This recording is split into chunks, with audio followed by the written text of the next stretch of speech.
the food vending business just because of that, because it's so difficult to get. Unless you know somebody in the industry, have a family member that has a kitchen, you're not going to get one. Listen, if I had a restaurant, I wouldn't let some Joe Blow off the street, you know, use my kitchen. Even if, how much money would he have to pay me? There's liability issues. There's all of those sorts of things. So I began researching the law, and what I found was the general stat was that North Carolina is a right-to-work state. 23 other states in the United States are right-to-work states. But North Carolina is unique in its language in the law, the codified law, and the written law. It says this, General Statute 9578 says, the right to live includes the right to work. The exercise of the right to work shall be maintained, protected, free from undue restrictions and or coercion. And I went, aha. You know, the right to live includes the right to work. That means the right to life and the right to work in North Carolina law is the same. That's a basic civil right. And then when I read the North Carolina State Constitution, it even got stronger, because what happened in the North Carolina Constitution is that they codified what the Founding Fathers wrote in the Declaration of Independence about the right to life, liberty, and the pursuit of happiness, except they added one more thing. The North Carolina Constitution, Article 1, Section 1, the very first thing this Constitution says this. It's self-evident that all men are created equal. They're endowed by their Creator with certain inalienable rights. Among these, life, liberty, and the next one is the one they added, the enjoyment of the fruits of one's own labor and the pursuit of happiness. So you see, in North Carolina, the right to work is not just simply a little law, it's a constitutional civil right that we all have as citizens of North Carolina. The right to work, the right to life includes the right to work. The right to work shall be maintained and protected, free from undue restriction and or coercion. The Constitution says that we have a God-given inalienable right. Inalienable, that means it can't be separated, can't be divided away, it can't be frittered away. And that's the highest law of the land, is the North Carolina State Constitution. So I'm dealing with health and safety regulations. Health and safety regulations on the hierarchy of laws are way down here. The Constitution is the top dog, and then it goes to general statute. So both in the general statute and the Constitution, we have a constitutional civil right that's given to us that is the right to work. Only one other state even comes close in the language, and that's Alabama. Alabama's right to work law says the right to live involves the right to work, and it stops there. It doesn't say that the exercise of that right to work must be maintained and protected, free from undue restrictions. And the word involves is one of those legal fungible words that's kind of spongy. But when it says the right to live includes the right to work, that's pretty plain language. I mean, anybody that can understand that, 6th grade level, could understand that. So that means it includes it. You can't get to the right to work without going through the right to life first. So I knew that I had a constitutional right to work, and I had to work, because as an independent contractor, independent person, I don't qualify for unemployment. So it's either work or go on welfare or food stamps, and I wasn't going to do that. As we began fighting this issue, I was approached. It first started with the zoning people. In the zoning department, I'm out in front of Social Security, got my little hot dog cart there, have a little homemade sandwich sign. This is Nathan Hotdogs, Jumbo Hot Dogs. And I was there one day, and this woman from the zoning department came out, and she saw my sign, and she came up, she said, "You can't have that sign." I said, "What?" And she said, "No, you can't have that sign. It's not zoned. That's a removable sign. You can't have it." I said, "I've never heard of anything like that." She goes, and she gave me the code where to look it up. So I went home and looked it up. That's a Durham County. It's a zoning law.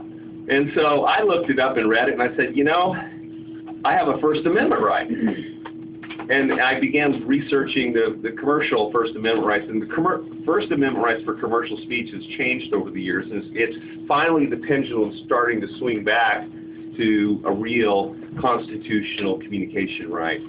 In fact, I found plenty of cases were overturned because of zoning laws, where they were purely aesthetic and very thing. She told me that I could only, and I couldn't even sell hot dogs. I wasn't zoned to sell hot dogs. I could only sell hot dogs in the downtown business district.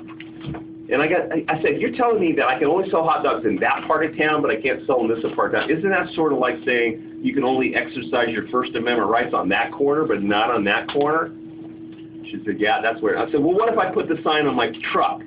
She said, no, you can't put it on your truck. I said, wait a minute. I can't put a sign on the back of my truck?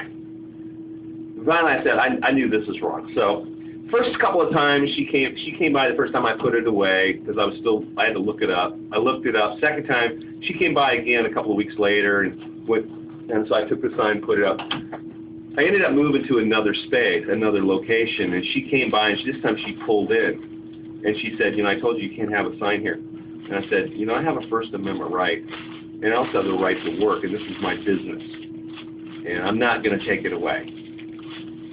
So she said, well, if I have to come back, I'm going to write you a ticket for $500.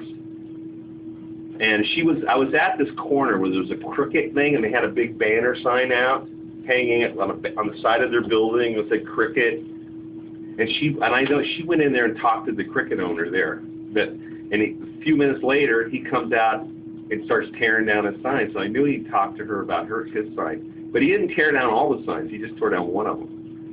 So sure enough, about an hour later, she comes back with another lady, and she wrote me a ticket, and it was a civil ticket. Now, what is a civil ticket?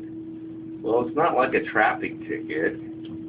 It's a civil ticket, which means it's made up. It's the city's ticket. They make it up. So it was for $500, and on that piece of paper she gave me, it said that I could appeal to the Board of Adjustment. Well, I'm going to appeal this. I got a First Amendment right. So I went home and I wrote down all my case law and prepared my appeal. And I went down to the city hall because I looked on the internet and I found out what the Board of Adjustment was. The Board of Adjustment is city-appointed bunch of 5 or 6 people that just review zoning issues. So I'm down there and I'm filling out the paperwork and to make my appeal. And I said, I'm here to appeal. And I had this ticket, and I showed him it, and I said, I'm here to appeal it. So you have to talk to this guy. So he comes over and introduces himself, and I said, I'm here to appeal. And he says, well, do you have your $675 for application, appeal application? I went, $675? No, I'm not paying $675 to appeal. Where's the due process in that? I got a $500 ticket, and you're going to charge me $675 to appeal it? I said, I don't think so. So then that's when I got, okay, that's it. I'm mad now. You're messing with the wrong hot dog guy. So I went home. I just tore the ticket up. She came back a couple of days later. They wrote me a second ticket. So this time, when they wrote me a second ticket, I came across a federal civil rights violation. First of all, the right to live includes the right to work. It's a basic civil right. So I'm thinking they're trying to shut me down. They're trying to prevent me from working. They're violating my civil rights. So there's a law in the books. It's 42 U.S.C. 1983. That is a civil rights violation. Write this down, 42 U.S.C. 1983. It's a civil rights violation for officials working under color of law. And that's just fancy language, meaning it's a law designed so that you could, even if a police officer or a city official is doing their job as a police officer, as a city official, but they're violating your rights because of some practice, some law, or some statute.